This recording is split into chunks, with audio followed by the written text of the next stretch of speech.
O ano, nakontak mo na? Hindi pa rin sumasagot sa mga tawag ko eh. Nay, ano kaya nangyari doon? Ay nako, alika, kumain ka na muna. Kain na. Sige ho, Nay. Antayin ko na lang ho siya dumating. Sasabayan ko lang ho siya. Ay nako, ewan ko ba naman dyan sa babae na yan, oo. Alam mo, itong mga nakakaraang araw, parati na lang siyang wala sa sarili niya. Ayan, pati tuloy appointment niyo sa caterer, nakakalimutan na. Hindi ko na alam kung ano nang...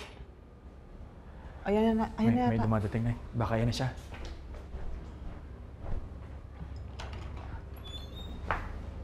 Ano nangyari sa'yo? Kanina pa kita hinihintay ah. Saan ka ba galing, Minda? Ha, anak? Ay, pasensya na po.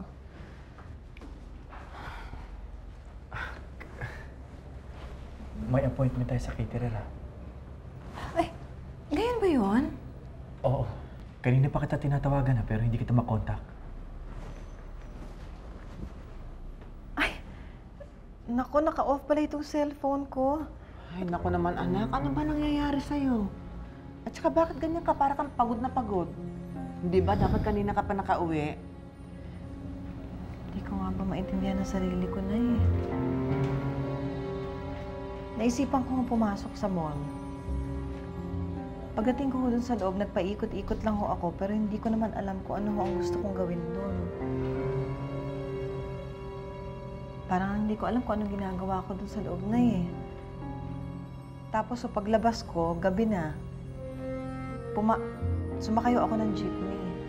Tapos ho, lahat ng mga pasahero, nakababa na, hindi pa rin ako makababa dahil para bang nakalimutan ko kung saan ako bababa. Parang nakalimutan ko na kung saan ako nakatira. Sani, pasensya na. Okay lang. In-reset ko na yung meeting natin sa caterer. Ay, naku. Sige na.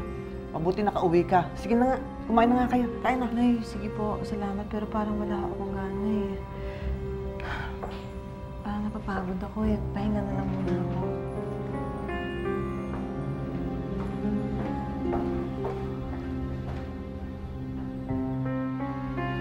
Uuwi na po ako.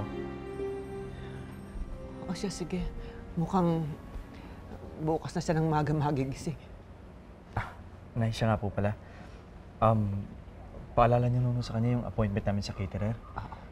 Tatawag po ako sa kanya pero pakipaalala lang mo ulit. Hayaan mo akong bahala. Sige po, Inay. Sige, Pauwi na po mag-ingat ako. ka. Ingat Sige ka. po. Okay, okay. Kawang ka ng Diyos. Ay, Sani. Ay. Pasensya ka na kay Minda, ha? Hindi ko rin maintindihan ng pagkatuliro niya, eh. Sana ho, Nay. Excited lang ho siya. Kaya siya tuliro. Pihado namang excited siya sa kasal ninyo, eh. Pero alam mo, ayoko sana sabihin ito, baka pagtawanan mo, eh. Pero yung pagkabalisa niya, ano sa palagay mo? Hindi kaya siya namamatanda? Nay, uso mo ba? Uso mo ba yun? Sabi ko na nga ba't magtatawa ka, eh. Pero kasi may kakilala ako sa nung araw. Ganyan-ganyan ang pangyayari, eh. Malapit na rin ikasal. Pero mo nawala sa sarili. Yung pala, nakatuwa ng duwende. Ayaw ng duwende na makasal yung babaeng yun sa ibang lalaki. Mantakin mo yun. Kaya nangyari hindi natuloy ang kasal, eh. Namatay yung babae. Sige po, Nay. Huwag ko kayo masyado mag-alala. Mauuna na po ako. Naalis na ako. Sige. Kalimutan mo lang yung sinabi ko. Sige po, Nay. Sige, ingat ka. Magpahinga na rin ho kayo.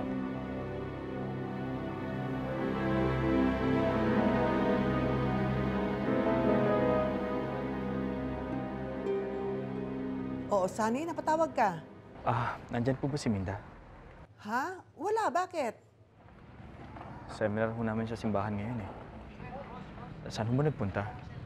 Baka nakalimutan niya na naman ho. Ganun ba? Wala naman siya binanggit sa akin na ganyan, eh. Umalis siya kanina na naka-uniforme pa. Ang sabi, may activity sa school. Sige po. Pupuntahan ko na lang ho siya. Oo, sige. Sige ho, Nay. Excuse me, sir. Sir? Sisimulan na kasi ni Father yung seminar. Hindi na niya po kayo mahihintay. Sige po. Pakisabi kay Father. Sensya na lang.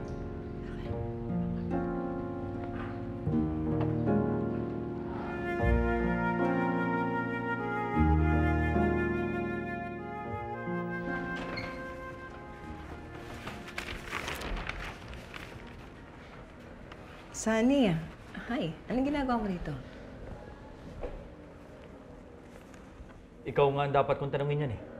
Ha? Bakit? Nakalimutan mo na naman. Nakalimutan mo ba na may appointment tayo ngayon sa simbahan para sa kasal natin? Minsan tapatin mo nga ako kasi naguguluhan na ako eh. Nag-aalangan ka sa magpapakasal ba natin? Hindi. Hindi.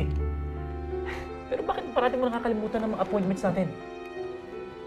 Sunny, hindi sa ganun. Kaya lang, hindi ko rin nga maintindihan yung sarili ko eh. Para bang ang dami kong mga nakakalimutan eh. O kinakalimutan? Minda, tapatin mo nga ako. Gusto mo pa bang matuloy ang kasal natin? Sunny, syempre gusto ko naman. Gusto ko kaya lang. Kaya lang ano? Kaya lang maraming gumugulo sa isip ko. Pero walang kinalaman yun sa'yo o sa ating dalawa. Minda, ano yun? Sabihin mo sa akin. Magdadalawang taon na tayong magnobyo. Malapit na tayong kasal. Ngayon pa ba tayo maglilihiman?